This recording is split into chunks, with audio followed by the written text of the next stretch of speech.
Hello everyone, let's talk a little bit about the skills area and skill dice in Too Many Bones. Begin your adventure with all skill dice in your storage tray out of play, except for any skills your Gearloc starts with. These have circled bullets on your Gearloc reference sheet. Right now I have a storage tray with my stat dice to the right and skill dice to the left, going 1 through 4 down to 16, and they correspond to the pattern in the skills matrix area. You check and reference your Gearloc reference sheet to determine which die or dice should be in play from the start of the game. You can find that by looking at each die name and then taking a look at the icon beside it, and if it has a circle around it, those particular die or dice need to be in play from the start. In this case, Boomer would start with 4 dice, whereas the rest of her dice are not in play at the start.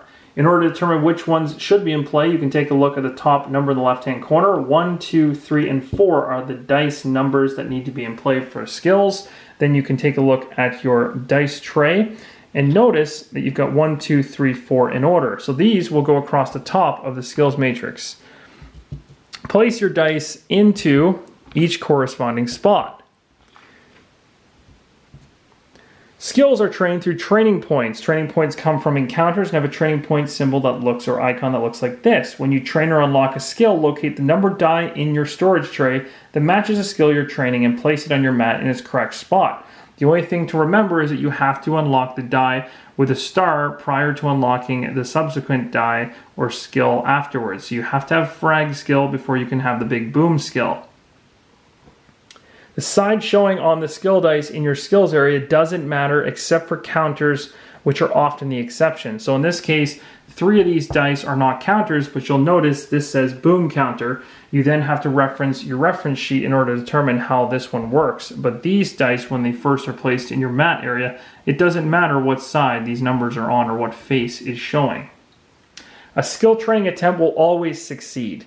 Skills are usable only once per battle unless otherwise noted.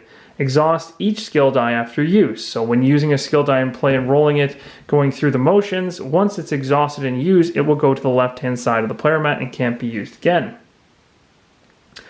Once trained and unlocked, skill dice are used throughout the entire adventure. Each skill die side has an icon that can be matched to your Gearloc's reference sheet to find out how the icon functions.